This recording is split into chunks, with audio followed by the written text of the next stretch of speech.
여러분 안녕하십니까? 글로벌 인사이트 정혁진입니다. 한 주간의 글로벌 이슈를 몰아보는 주간 글로벌 인사이트 10월 넷째 주 글로벌 키워드입니다. 지금 만나보시죠.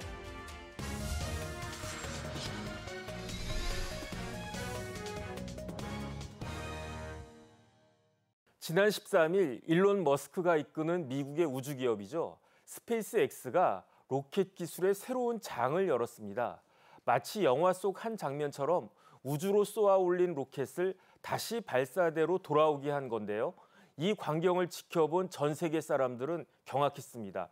이게 진짜인지 물었고 머스크는 여기에 대해서 직접 허구 없는 공상 과학이라고 답변을 했습니다. 최영환 한화 에어로스페이스 우주사업팀 팀장님과 함께 자세한 이야기 나누어 보도록 하겠습니다. 네, 팀장님 안녕하십니까? 네, 안녕하십니까? 저는 최근에 본 영상 중에서 제일 놀라웠는데 이게 그 SF 영화의 한 장면인가? 그러니까 우주 임무를 마치고 우주선이 돌아와가지고 거치대 딱 들어서는 그 모습이 완전히 뭐 CG 아닌가 저는 그런 생각까지 들었는데요. 그러니까 전문가 입장에서 특히 엔지니어 입장에서 어떻게 보셨습니까? 저 또한 솔직히 되게 많이 놀랄 수밖에 없는 상황이었고요. 네네. 그리고 저도 이 스타쉽 개발함에 있어서 되게 오랜 시간이 걸릴 거라고 생각을 했었는데 예상외로 엄청난 빠른 속도로 해서 개발이 되고 있다는 거에 대해서 네네. 이번 발사 성공을 통해서 되게 많이 놀랐습니다. 네네. 어쨌든 이게 공상과학이 아니고 현실이란 그런 말씀인 거죠. 맞습니다. 네네. 그러면 실제 그 발사 영상을 같이 보면서 자세한 이야기 나눠보도록 하겠습니다. 저게 이제 그 발사되기 직전 모습인데요. 다시 봐도 짜릿하고 비현실적인 것 같습니다. 그런데 현지 시각으로 저 시간이 아침 8시 반이라고 했는데 멀리 붉게 이제 해가 떠오르는 것 같은 그런 모습이 보이는데 로켓이 굉장히 큰 것 같아요. 실제 크기가 어느 정도입니까? 우선 지금 슈퍼 헤비라는 1단 부스터하고 그다음에 네네. 상단에 있는 스타쉽이라고 해서 이 두 개의 2단형으로 지금 구성이 되어 있는데요. 네네. 전체 사이즈가 121m입니다. 네. 지금 카운트다운 들어갔는데 지금 연기가 깔리면서 로켓이 발사되고 있는 것 같습니다. 네, 지금 올라가고 있는 것 같습니다. 네, 굉장히 멋진 것 같은데 네네. 어떻게 보셨습니까, 저거를? 저희 지금 부스터, 그러니까 1단에 지금 33개의 엔진이 붙어 있는데요. 네네. 그 추력이 어마어마함을 지금 화면상으로도 볼 수 있을 것 같습니다. 네네. 엔진이 33개가 붙어 있다 네. 말씀하신 거고 이제 한 발사된 지가 한 3분 정도 지난 것 같은데 그 발사체인 슈퍼 헤비하고 스타쉽이 분리를 준비한 것 같고요. 영상도 지금 화면도 두 개로 나뉘어져 있습니다. 예, 분리가 정상적으로 분리가 된 것 같습니다. 그래서 이제 아래쪽으로 떨어지고 있는 물체가 슈퍼 헤비가 되겠습니다. 네, 그러면 저 슈퍼 헤비가 과연 발사대로 무사히 돌아올 수 있을 것인가? 그게 이제 문제가 되겠네요. 네, 이거는 이 슈퍼 헤비가 지금 정상적으로 지금 그 궤도에 따라서 지금 저희 그 발사한 곳으로 지금 떨어지고 있는 상황입니다. 저 상황에서는 엔진이 지금 꺼져 있는 상황인데 다시 네. 또 켜졌네요. 네, 네네. 다시 재점화를 통해서 이 발사체가 지금 메카질라라는 그 발사했던 그 장소로 네네. 내려오고 있는 상황입니다. 과연 저기에 그 궤도에 안착할 수 있을 것인가? 저 발사체 다시 들어갈 수 있을 것인가? 어이구 잡았네요. 야, 예.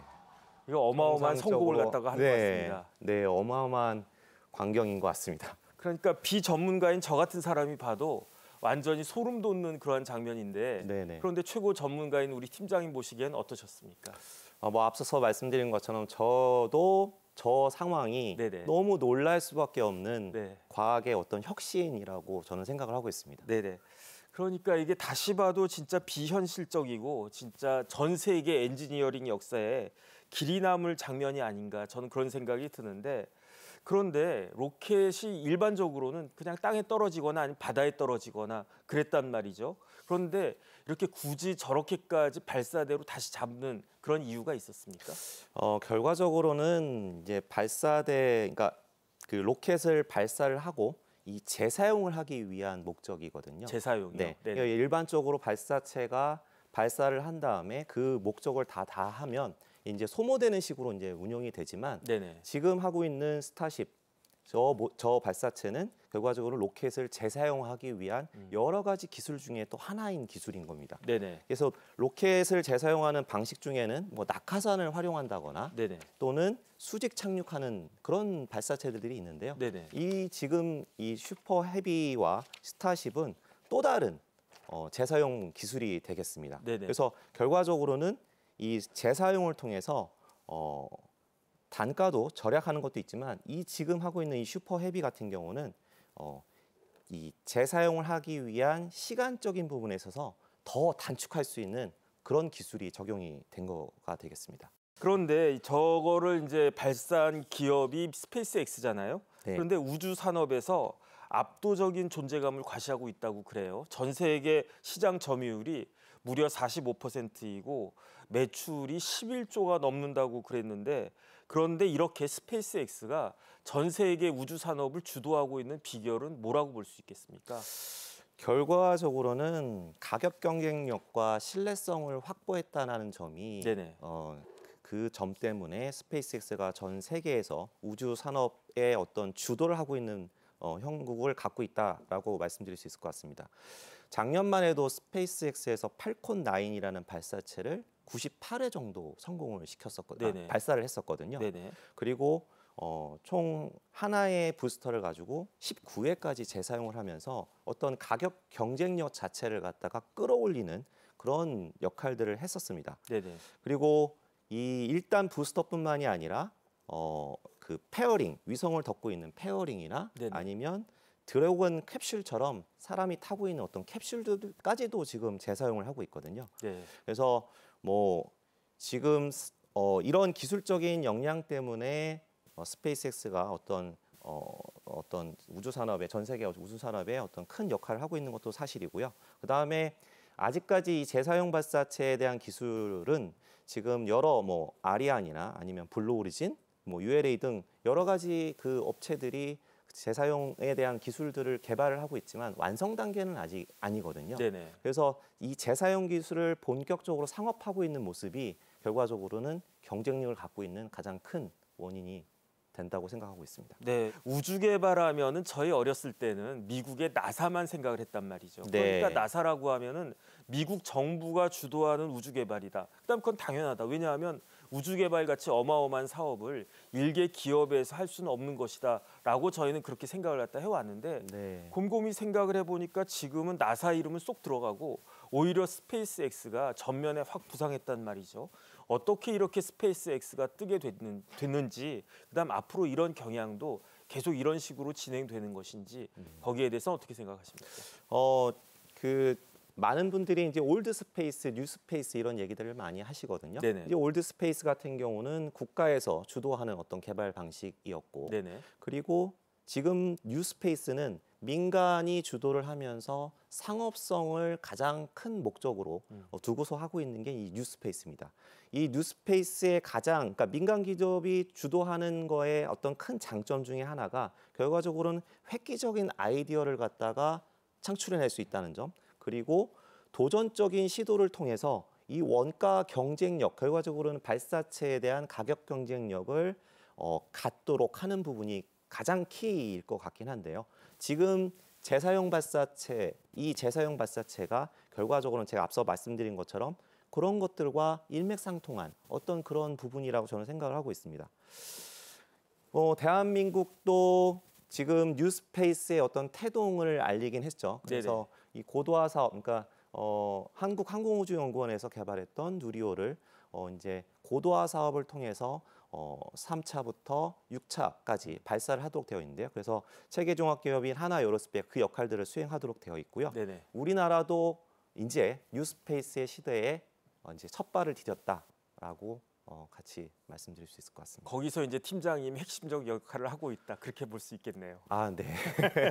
그런데 기업이 주도한다라고 하는 것은 결국은 우주가 엄청난 시장이 되고 있다. 그 이야기라고 생각이 되는데 그렇다라고 하면은 세계 각국이 미국뿐만 아니라 세계 각국이 그 경쟁이 우주 시장에 대한 경쟁이 굉장히 치열할 것 같은데 어떤 상황입니까? 모건 스탠리에서 이제 보고된 보고서에 의하면 2040년 정도까지 거의 한 1,370조 원 정도의 네네. 우주 산업 규모가 활성화될 것이다. 이런 얘기들이 있거든요. 네. 어쨌든 이 각국, 미국을 포함해서 유럽연합 또는 일본, 중국까지 이 우주에 대한 어떤 경쟁이 엄청나게 지금 치열해지고 있는 게 사실입니다. 네네. 작년에 이 발사 횟수를 보면 대략 한 222회 정도의 발사가 있었습니다. 네네. 그 중에서 미국이 한 대략 50% 정도의 어떤 49% 정도의 발사를 했었고 중국이 그 다음에 이어서 한 63회 정도의 발사를 했거든요. 네네. 대략 한 30% 정도의 어떤 그 발사 빈도를 가진 겁니다. 그리고 좀 저희가 예의주시해야 될 부분들이 결국에는 작년 6월 아니 올해 6월 달에 이제 스타쉽이 4회 이제 4차 발사를 할 때 당시에 네네. 중국이 이제 달 탐선을 또 보냈거든요. 예. 그래서 창호 6호가 이 달의 뒷면에 가서 음. 암석과 그다음에 어떤 토양들을 갖다가 채취하는 그런 성과들을 올렸는데요. 결과적으로는 중국을 포함해서 각 국들이 이 우주에 대한 부분에 있어서 경쟁이 상당히 치열해지고 본격화되었다라고 네네. 말씀드릴 수 있을 것 같습니다. 좀 전에 화면에서도 나왔지만은 중국도 미국 못지않게 굉장히 그 노력을 많이 하고 있는 것 같습니다. 아, 맞습니다. 그런데 이제 우리나라도 작년이죠. 2023년 5월에 누리호 3차 발사에 드디어 성공을 했단 말이에요. 그래서 전 세계 7대 우주 강국 반열에 올라갔다. 이렇게 볼 수 있을 것 같은데 네. 지난번 누리호의 성공은 어떤 의미가 있는 겁니까? 네, 작년 5월 달에 이제 3차 발사가 성공적으로 이루어졌습니다. 네네. 그래서 실험급 위성을 태워서 우리나라 발사체로 첫 성공을 이룬 그 쾌거거든요. 네네. 그래서 저희 나라도 우주 시장의 어떤 강대국으로서 첫 발을 디뎠다라고 생각이 들고요. 네네. 이 누리호 같은 경우는 국내 순수 기술로 해서 개발된 발사체입니다. 네. 설계부터 제작 그리고 발사 운영까지 모든 부분들이 이 국내의 기술력을 바탕으로 해서 진행이 된 거거든요. 네네. 앞으로 대한민국이 지금 이제 실용급 위성을 발사한 7번째 이제 나라가 됐는데요. 네네. 우리나라도 앞으로 이제 누리호 성공을 바탕으로 해서 이 우주 시장에 있어서 어떤 역량을 본격적으로 펼쳐나갈 수 있는 준비가 되었다라고 네. 이렇게 생각을 하고 있습니다. 그런데 우리가 조금 전에 본 게 다시 발사체가 돌아오는 걸 봤잖아요. 네. 우리나라의 재사용 그 발사체 개발 수준은 어느 정도쯤 된다고 볼 수 있을까요? 아직까지는 재사용 발사체 자체를 개발하지는 못한 건 사실이고요. 아직은요? 하지만 네네. 재사용에 대한 이 기술 자체가 상당히 중요하고 세계 시장의 발사 경쟁력을 갖기 위한 중요한 요소인 거는 분명히 인지를 하고 있거든요. 그래서 이 재사용 발사체를 개발하기 위한 핵심 기술에 대한 어떤 검증들에 대한 연구들이 계속해서 이루어지고 있습니다. 그래서 네네. 저희 하나에로스페이스 같은 경우에도 제 정부 한국항공우주연구원들 그리고 같이 일하는 다른 그 협력사분들과 함께 이 재사용 시연체라는 것들을 네네. 개발을 하고 있는 상황이고요. 스타트업에서도 이 재사용 시연을 하기 위한 어떤 모사체에 대한 부분들의 연구들이 지속적으로 이루어지고 있는 것으로 알고 있습니다. 그런데 이제 우리 정부, 이제 윤석열 정부죠. 대한민국의 미래 핵심 성장 동력 중에 하나로 우주 산업을 들고 있지 않습니까? 네. 그렇다라고 하면은 정부가 구체적으로 어떤 뭐 움직임이나 어떤 정책 같은 것들이 있다라고 볼 수 있나요?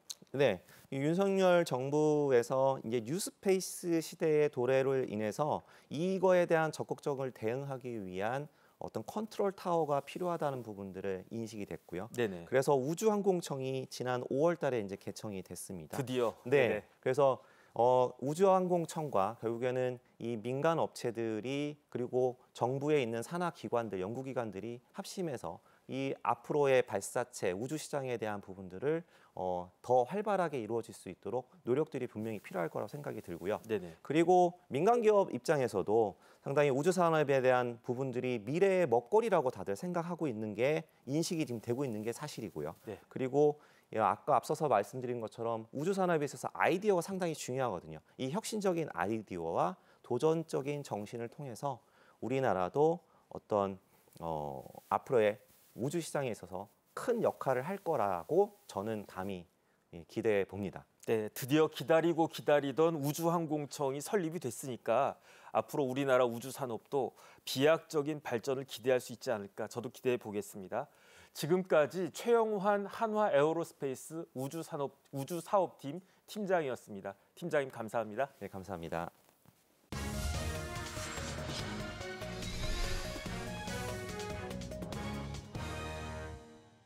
우리나라 출산율이 아주 낮으니까 다른 나라 그다음에 해외에서도 우리나라의 출산율과 인구 감소를 굉장히 주목해서 보고 있다. 네. 그렇게 그 이야기가 들리고 있는데 네. 특히 뭐 뉴욕 타임즈 같은 전 세계 외신들이 연일 이렇게 기사를 쏟아내고 있다라고 하는데 네. 어떤 내용입니까? 정말 세계 주요 석학들이나 세계 주요 외신들이 한국 경제에 대해서 특히 이제 인구라는 관점에서 지적을 해온 것은 뭐 최근의 일은 아닙니다. 2000년대 초반부터 영국에 있는 학자들부터 시작해서 한국이 세계에서 가장 먼저 사라지는 나라가 될 것이다라고 지적을 해왔었습니다. 네네. 그리고 최근 들어서 2022년 들어서 미국의 정말 유명한 석학이죠. 조앤 윌리엄스 합계 출산율이 0.78명에 불과하고 대한민국 완전히 망했다라고 탄식을 자아낸 적이 있었습니다. 근데 이후로도 계속 외신들이 한국 경제에 대해서 좀 걱정을 했는데 말씀하신 대로 뉴욕타임스에서 어떤 보도가 있었냐면 출산율이 매년 낮아지고 있고 1인 가구는 급증하고 있으니 지금 나타나는 현상이 뭐냐면 외로움을 달래기 위해서 애완견, 네. 반려견에 의존하고 있다. 그러니까 반려견에 의존하다 보니까 산부인과는 사라지고 네네. 출산율이 떨어지니까 말이죠. 산부인과는 점차 온데간데 없어지고 동물병원만 생기고 있다. 그게 사실 우리나라 현실입니다. 그 현실을 네네. 뉴욕타임즈가 보도한 겁니다. 네네. 예, 희화하듯이 보도했었고요. 또 월스트리트저널에서는 어떤 표현을 했었냐면 유모차 판매량이 2019년 대비해서 4배 증가했다. 네네. 근데 유아용 유모차는 오히려 증가세가 주춤해지고 있는데 네네. 그래서 이 유모차, 그러니까 이 반려견 유모차는 증가하고 있는데 뭐 개모차라고도 그렇죠, 하던데요. 개모차. 네네. 개모차는 폭발적으로 증가하고 있는데 이 유모차는 정체되고 있으니까 이게 넘어섰다. 이런 보도도 이제 제시가 됐었고요. 뭐 그밖에 CNN 방송 같은 경우도 보육시설 수는 줄어들고 있는데 노인 보양시설 수는 늘어나고 있다. 네네. 고령화 현상을 네네. 빗대어서 설명했고요. 네네. 또 한국군의 최대 적수는 저출산 현상이다. 맞습니다. 네네. 그러니까 이제 군사력 문제가 좀 심각할 수 있다라는 이야기죠. 이런 여러 가지 관점에서 인구 문제를 뭐 학자나 외신들이 지적하고 있는 모습들은 정말 계속 연일 이어지고 있다고 볼 수 있겠습니다. 네네. 그런데 이런 저출산이 비단 우리나라만의 문제는 아닌 것 같습니다. 네. 뭐 아프리카나 일부 지역을 제외하고는 전 세계적으로 저출산이 문제가 되고 심지어 이 저출산이 이른바 뉴노멀이라고까지 하는데 네. 어느 정도이길래 이런 이야기가 나오고 있습니까? 일단 인구가 줄어들지 않으려면 네네.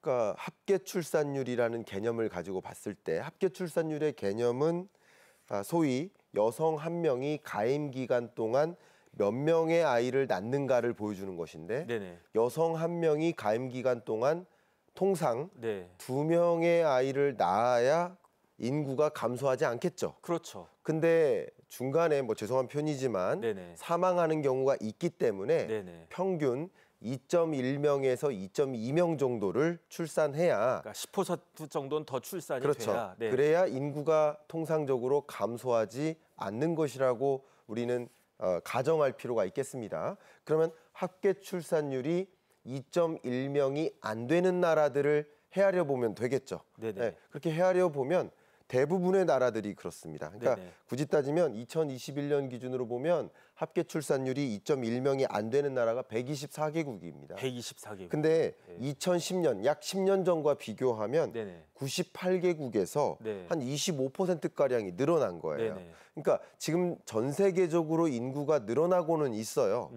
근데 인구가 줄어드는 나라가 많고요. 네네. 인구가 늘어나는 지역은 앞에 말씀하신 것처럼 아프리카 주요 지역, 네네. 그리고 인도나 몇몇 아시아 주요 지역, 그러니까 신흥국들을 중심으로 인구가 늘어나고 있을 뿐이고 네네. 선진국들이나 OECD 회원국이나 이런 주요국들을 중심으로 해서는 인구가 뚜렷하게 줄어들고 있다. 앞에 말씀하셨던 것처럼 네네. 프랑스, 이 유로피언 국가 중에서 출산율이 제일 높은 나라가 출산율이 1.79명이라고 하셨잖아요. 그러니까 2명이 안 된다는 얘기죠. 그렇죠. 역시 네네. 인구가 감소하는 나라인 건 맞습니다. 맞습니다. 네네. 근데 그게 제일 높은 출산율이라고 하셨잖아요. 네네. 그런 것처럼 전 세계적으로 많은 국가들이 인구가 감소하는 나라에 속하는데 그런데 아프리카 지역이라든가 몇몇 신흥국들을 중심으로는 인구가 좀 폭발적으로 늘어나다 보니 네네. 전 세계 인구는 늘어나고 있는 현상이다. 네. 이렇게 좀 규명해 보시면 어떨까 생각합니다. 그런데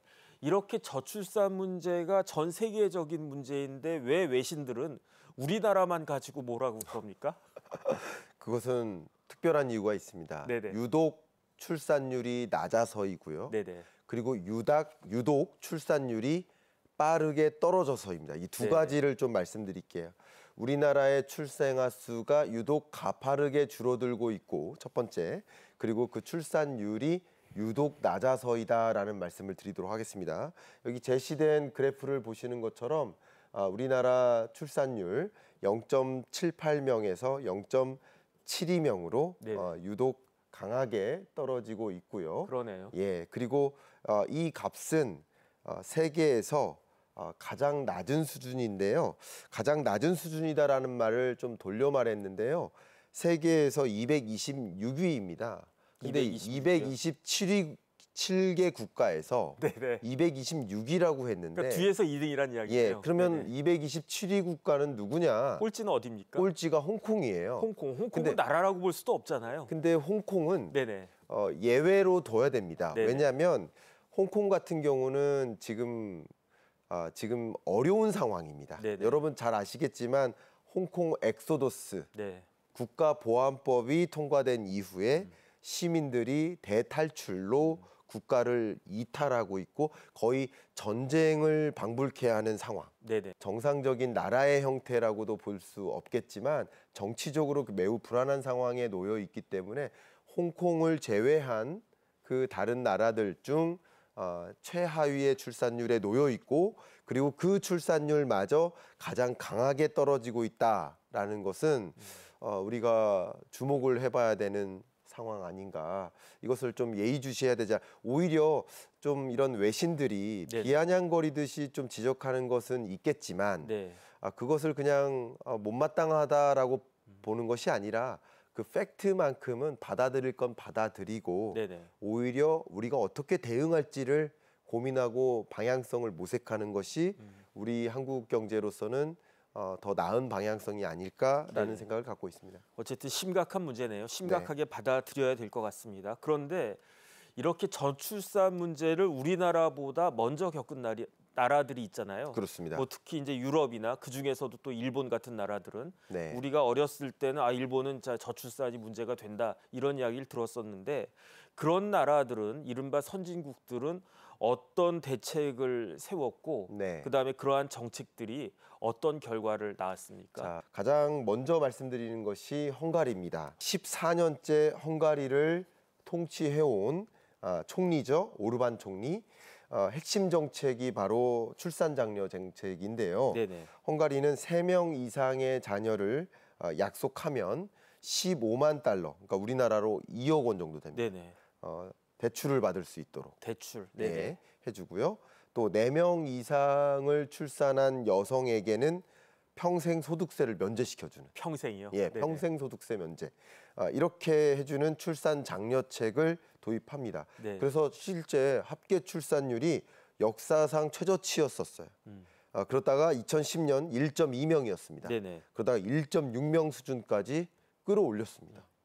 그랬지만 다시 하락해서 1.5명으로 떨어진 바 있습니다. 그래서 네네. 어쨌든 상당 부분 끌어올린 건 사실이고 끌어올렸지만 이것도 영영 끌어올려지는 그런 정책은 아니고 한계점들은 있다라는 말씀 먼저 드리고요. 네네. 두 번째, 가장 여러분들께 익숙한 복지국가 하면 노르웨이 하면 복지국가.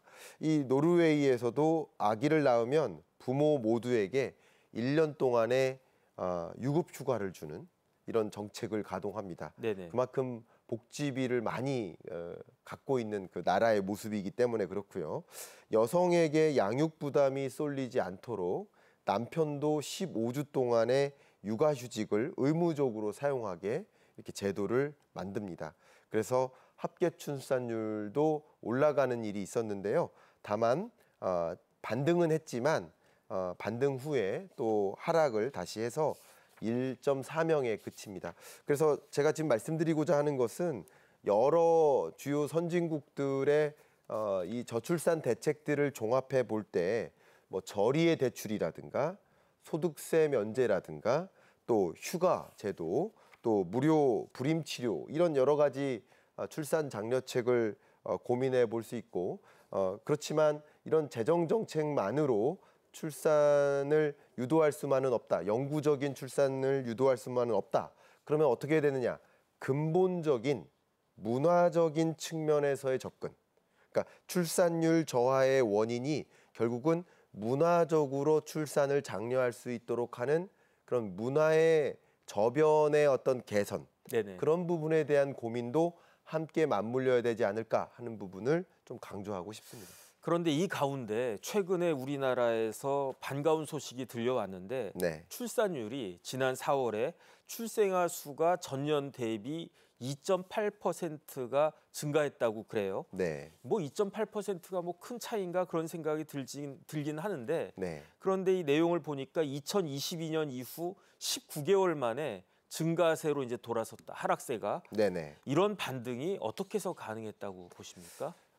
뭐 어쨌든 네네. 반등한 거니까 좋은 거죠. 네네. 예, 그마저도 반등하지 않으면 좀 속상한 일이지만 어쨌든 반등한 건 좋긴 좋은 겁니다. 그러나 통계적으로 좀 내부적으로 들어가 보면 이 올해 4월에 국내 출생아 수가 1년 전보다 500명 정도 넘게 늘긴 늘었습니다. 그리고 증가율 면에서도 2015년 11월 출생아 수가 1년 전에 견져봤을 때 3.4% 증가한 이 8년 만에 최대 증가폭이라고 볼 수 있겠습니다. 근데 이렇게 깜짝 반등하게 된 것은 말 그대로 깜짝 반등한 것이라고 풀이될 수가 있겠는데요. 네네. 왜냐하면 이 혼인 효과 때문이다. 이렇게 말씀드릴게요. 왜냐하면 네. 생각해 보세요. 2020년 코로나19 팬데믹이 닥쳤고요. 네. 그리고 2020년부터 2021년, 22년까지는 코로나19 대봉쇄 조치로 이 집합 금지로 네.